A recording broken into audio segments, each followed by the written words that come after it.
UFC 277 DraftKings finally released the salaries so we could take our first look. You can call me Kunith. Let's make some money this week.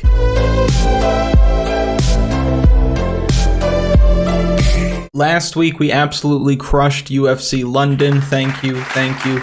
I know a lot of you guys did really well. I know a lot of you guys cashed in your cash games. I know a lot of you guys did well in your tournaments. Kyle Nelson losing kept me from glory, but Molly McCann coming in at 10% ownership. Come on. I was telling you to play Molly McCann all week, and if some people out there told you don't play Molly McCann, don't listen to them. We called a lot of fights going the distance as well, including Paul Craig and Volkan Oezdemir. I'm especially proud of that one. And 2 events ago, it was good. Last week, it was great. This week will be our best. And we're going to start right at the top of the slate at 9,500. We have Michael Morales. He's fighting UFC newcomer Adam Fugitt this week. Fugitt is going to be taking this fight on short notice. And again, he's making his UFC debut. He is 10 years older than Michael Morales. Michael Morales is a beast. There's a lot to like about the kid this week. Morales is undefeated, 85% finish rate. Looked awesome in his UFC debut against Trevin Giles. He has good power, good offensive wrestling, and he should be able to win this fight. But I will tell you now, this line is out of control. Adam Fugitt is no slouch. We have seen guys show up to the UFC on short notice before and fight hard. Recently, we saw Daniel Argueta, AJ Fletcher, these guys that got called up on short notice and did the damn thing. Both of them lost, but they both put up a good effort. I actually picked against Michael Morales in his last fight because he can get wild and he's used to getting guys out of there. But my guess is that in the near future, he's going to come up against somebody who has good cardio, durability, offensive and defensive wrestling, and it's going to cause him to dig deep. And that's when we're going to find out how good he really is. And like I said before, this line is a little crazy. At minus 625 and increasing, I feel like I'm betting on Hamzat Chimaev. Do you smell it? That smell. The kind of smelly smell. The smelly smell that smells smelly.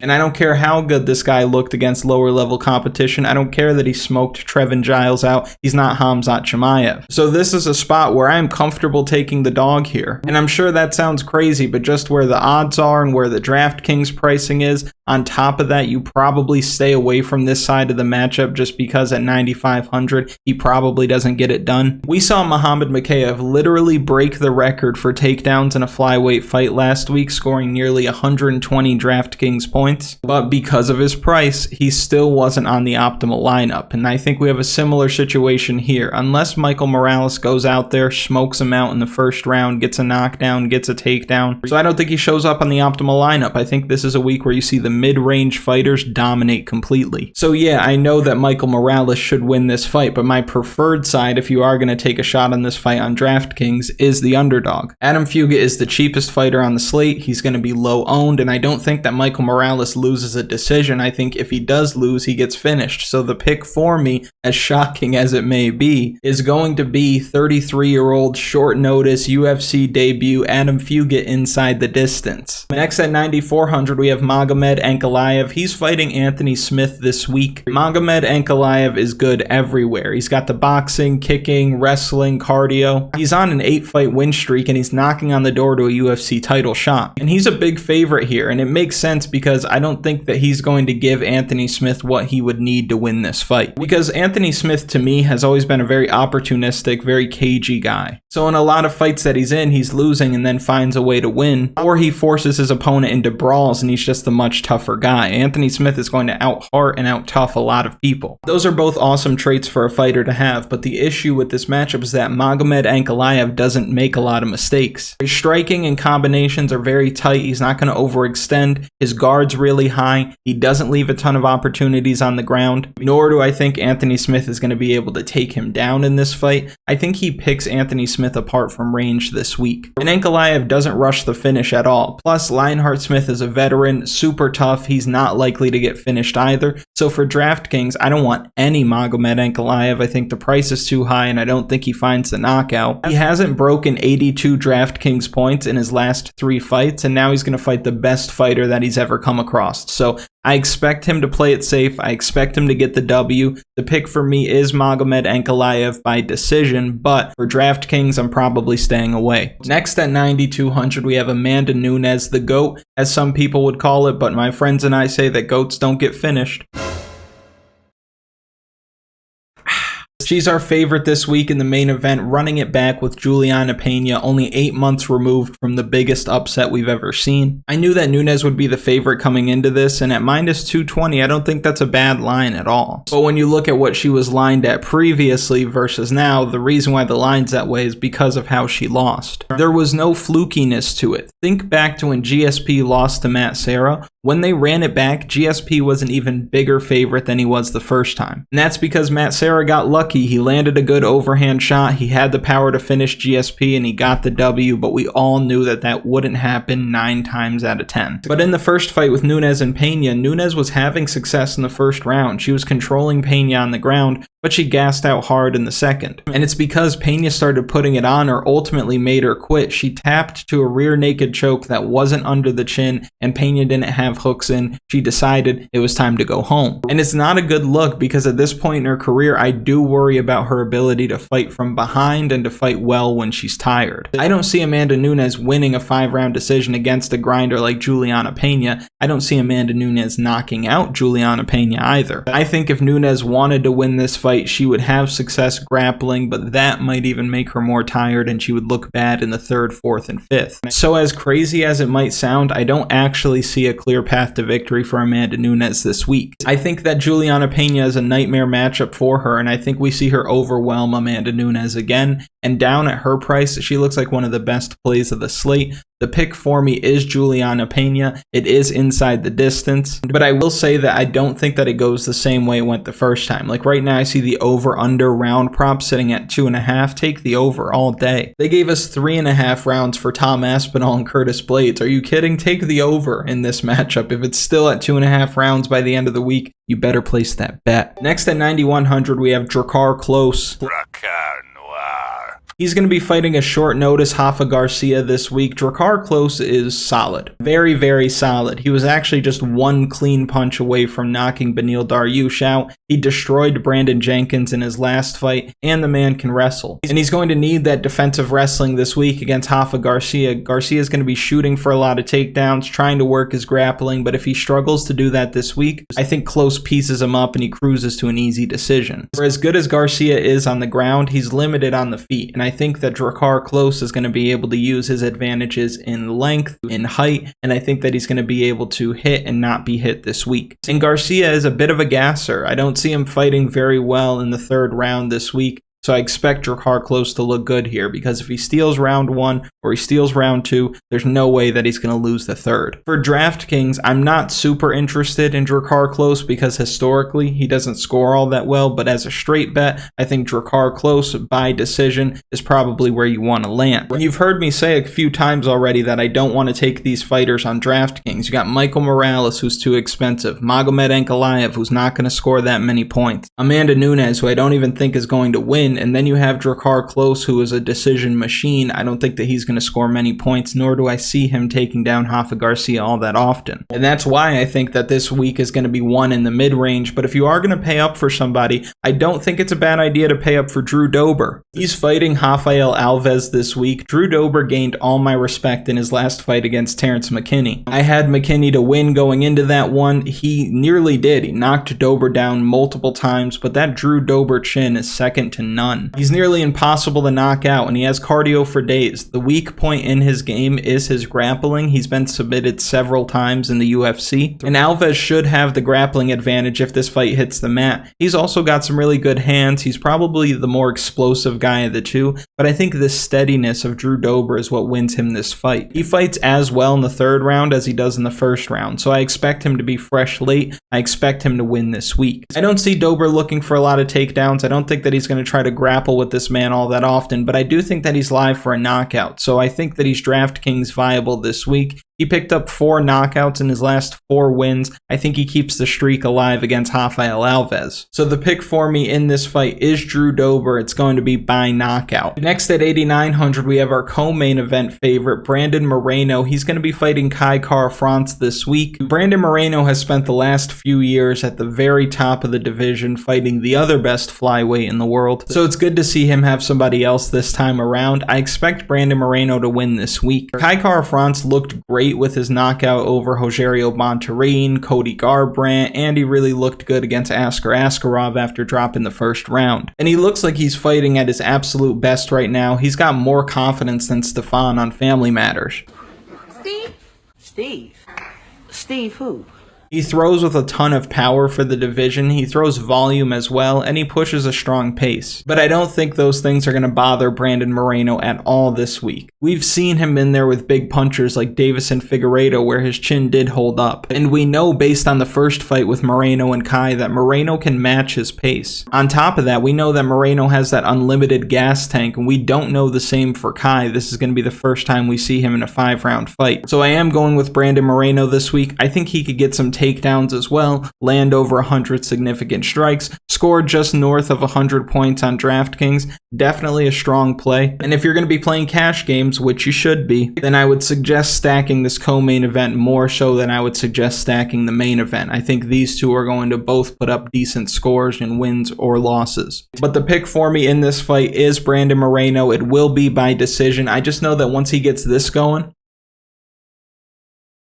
that tells me that he's in his rhythm, that he's going to be able to do what he needs to do to win rounds, win minutes, win exchanges. Give me the assassin baby. Next at 8,800, we have Orion Cosce, who for some reason is in black and white. He's going to be fighting Blood Diamond Mike Mathetha this week. I like Orion Cosce to get it done. Last time we saw Cosce, he was doing really well against Phil Rowe and then ultimately gassed out and got knocked out in the second round. And again, he was doing well in the beginning, but Phil Rowe is not the kind of guy that you want to stand with, especially when you're tired, and that's exactly what happened to Orion Cosce. But because of that early success, I do think that he grows from that experience and we see a better version of him this week. On the other side, we have Blood Diamond, who has nothing to build off of based on his UFC debut. Jeremiah Wells took him down, choked him out in the first round, did it with relative ease. I don't think we see exactly that, but I do think that we see takedowns and ground dominance from Orion Cosce. I remember watching Eugene Behrman talk about coaching Blood Diamond, calling him hard to coach because he's so unorthodox. He said something to the effect that he does things in a strange way, in a weird way, and it makes it hard for him to coach. But what that tells me is that your coach is just saying that you do things wrong. Mistakes in areas where you're weak are going to cost you at the highest level. If the man can't grapple and he's going to get matched up with grapplers, it's going to be the same result every time. I'm not certain he's UFC caliber. I'm not certain that he's even in his fighting prime anymore. So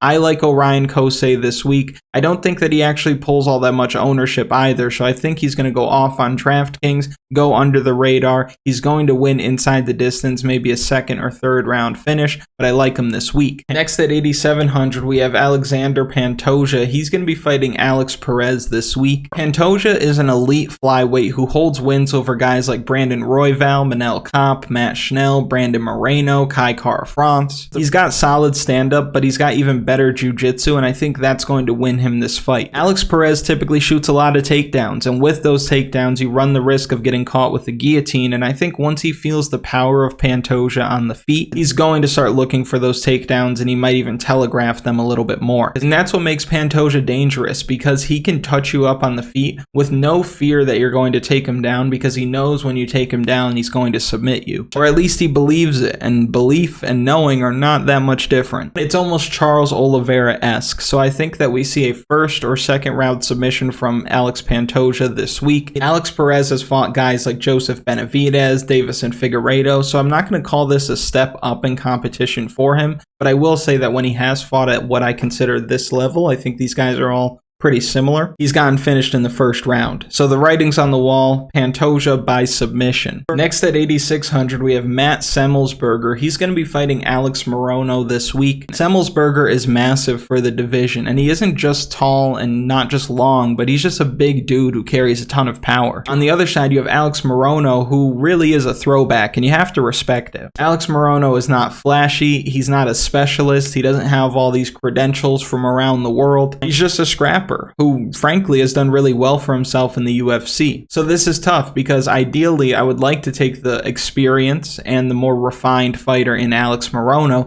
but a part of me feels like Semelsberger knocks him out with one big punch. And the biggest difference between these two, apart from the experience, is the punching power. And Matt Semelsberger has a chin, so if these two start landing, I think that Semelsberger is going to take a few to give a few and ultimately find the finish. Should be under the radar ownership for Semelsberger this week on DraftKings. We'll use him a lot when we're building lineups in the final picks video, but the pick for me in this fight is Matt Semelsberger by knockout. Next at 8,500, we have Don'Tale Mayes. He's going to be fighting Hamdy Abdelwahab. Abdelwahab is going to be stepping in on short notice, and he's going to get beat up. I'm telling you this now. Don'Tale Mayes is going to be way bigger. He's going to be in much better shape, and he should find the finish at some point in this fight. I don't think that Hamdy is going to be in the UFC for very long. This is a spot where they really wanted to keep Mayes on the card. They gave Hamdy a call. He's going to show up, collect a paycheck, almost like Fabio Charant when they called him to fight Alonzo Menefield. You knew what was going to happen. I'm just surprised that the line isn't wider here because we've seen Don'Tale Mayes do really well for himself in the UFC. He gets subbed by Cyril Gane, no shame in that. Subbed by Nascimento, no shame in that either. He beats Rocky Martinez, who is impossible to knock out it seems, and then he really puts work in against Josh Parisian. He was working his ground game. I don't know if he's going to do that this week against Abdelwahab. That's also because I think that he knocks him out in the first 7.5 minutes. I think for DraftKings, Don'Tale Mayes is a very strong play. I think in cash games, you absolutely will need to play him this week. The best lineups, again, are going to come from the mid-range this week, so don't be surprised if when Mayes finds a finish, he also finds his way to the optimal lineup on Saturday. So the pick for me in this fight is Don'Tale Mayes inside the distance. Next at 8,400, we have Ihor Potieria. He's going to be making his UFC debut against Negumereanu this week. Ihor has a sus record, but what is not sus about him is his power and his output. I could see him catching Negumereanu with something cleanly in this fight and shaking up the entire slate. And I say that because I think that conventional thinking would lead most of us to the Negumereanu side. You would just think that he has the better experience, crazy toughness, good cardio, he can wrestle if he wants to. But my issue with Negumereanu is how hittable he is and the power that his opponent is going to be bringing this week. I really don't like betting on guys who rely on their toughness, and I think that Ihor goes way under-owned in a spot where he probably shouldn't. I think too much of the public is on the Negumereanu side. So I think we're going to have a decent leverage spot here at 8,400. I can find myself getting there this week. We'll use them when we build lineups during the final picks video, of course. The pick for me in this fight is the UFC debutant Ihor Potieria inside the distance. Next at 8,300, we have Joselyne Edwards. She's going to be stepping up on short notice. It seems like there's a ton of short notice. And she's going to be fighting Yeon Kim this week. Yeon Kim has no power. None. I don't think she's going to be able to get an ounce of respect from Joselyne Edwards in this match, and I think that Edwards lands a ton of strikes similar to what she did in her last fight against Romana Pascal. And hopefully she puts together a similar performance where she does exactly that, comes in at very low ownership. If you were able to get to her in your lineups, you're going to be in a great spot. And when you look at her past fights on DraftKings, I mean, it really is encouraging. You see 111 strikes here against Wu Yanan. You see 175 strikes in her last fight against Romana Pascal. She obviously isn't going to throw a ton of strikes against Jessica Rose Clark or against Carol Hoza because she was being taken down a bunch. But Yeon Kim eats 5.64 strikes per minute, which is a crazy high number. And I'm not all that high on Yeon Kim. I picked Priscilla Cachoeira against her in her last fight. I know a lot of people were screaming robbery. When I was watching live, I didn't think the same thing. But on one hand, you have the taller, longer fighter. You have somebody who isn't going to be able to do any damage in Yeon Kim. I think this is an easy Joselyne Edwards spot. Joselyne Edwards by decision. Take the over. It's the safest bet possible. Parlay that up with other things if you want to just beef up the odds a little bit. But I really like Joselyne Edwards this week. Now for DraftKings, she is going to have to score a ton of points this week, and that means that she's going to have to throw north of 150 strikes to be viable. I don't know if we see that kind of performance. I don't know if Yeon Kim is going to just stand in front of her the way Romana Pascal did. So keep that in mind. She's not an insta-lock in your lineups by any means, but I do think that she goes on to win this fight this week. And then lastly, we have a fight that is definitely going to go to decision. I'm joking. There's absolutely no way this fight goes the distance. Sergei Pavlovich, the Black Beast Derrick Lewis. It's going to be fireworks for the first 5 minutes if it makes it that far. You're going to need one side of this in your lineup, not only because they're going to get the first round finish, but because these guys are so cheap. 8,200 and 8,000. You have to get this right this week. Pavlovich throws bombs. He has crazy long arms. He's got an 84-inch reach, but he's going to be playing with fire in every exchange with the Black Beast this week. Derrick Lewis, because I know some of y'all disrespect him out there, knockout king. He's got the better experience, but he's also much older. I think Derrick Lewis 6-7 years ago would absolutely smoke this guy out, but at 37, his body might not respond as quickly as it once did. And I always like to throw this out there. 37 is not old. 37 is MMA old, okay? But it's not real life old. So when I say old, I don't want you to feel offended because you're not old. But you 38-year-olds, you're really getting up there. And you also have to think that Derrick Lewis has not always been in great shape, right? He's not this guy who's muscle-bound. He's a big boy. Like, I feel like Derrick Lewis, the way that he's built now, has been built like that his entire life. And it's not easy to be a professional athlete with that kind of build for that long. It's not like Massaranduba, right? You see Francisco Trinaldo has been ripped his entire life well into his 40s. That kind of guy can fight for a long time. Derrick Lewis cannot fight for a long time, and I think that the taller, longer, younger fighter is going to get it done here this week. I think once he starts landing, we see Derrick Lewis shell up, ref steps in, Pavlovich takes home a first round knockout. I do worry a bit about either side being a bit gun shy just out of respect for the other's power, but if that doesn't happen,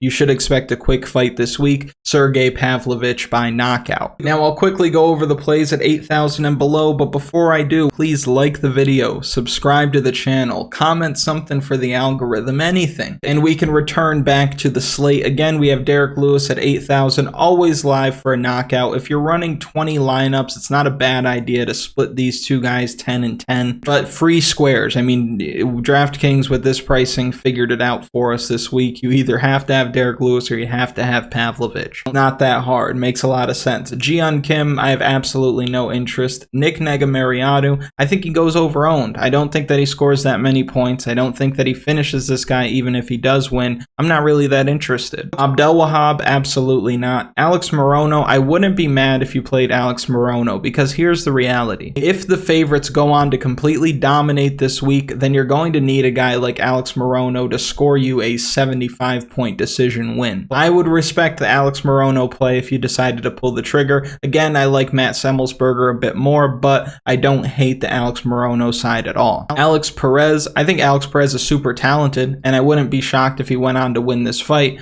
but I would definitely be more surprised if he won than if Pantoja won. I think that Pantoja is just better everywhere. Blood Diamond, I'm not interested at all. Kai Kara-France, I think that there are going to be a decent amount of people taking a shot on Kai, but I'm not really all that interested. I don't think that Kai would be able to take Brandon Moreno down. I don't think that he would be able to outland him over the course of 25 minutes, and I think that his power is going to be easily dealt with this week. Rafael Alves, I don't mind a Rafael Alves play at all. This guy has all the skill in the world. He's very athletic, very explosive. I think that Drew Dober is just a nightmare matchup for a guy like this who doesn't have great cardio and isn't going to be able to put him out right away. But if you want to go this route, I don't think that it's a terrible one. Not at all. Rafa Garcia, he just doesn't have a good enough gas tank for me to want to support it at all. He could get you some takedowns this week, but I'm really not all that interested. Julianna Pena, listen, best play of the slate. 25 minutes to work. She's going to throw a ton of punches if it does go beyond, say, 2 rounds. She probably finishes Amanda Nunes in the 3rd or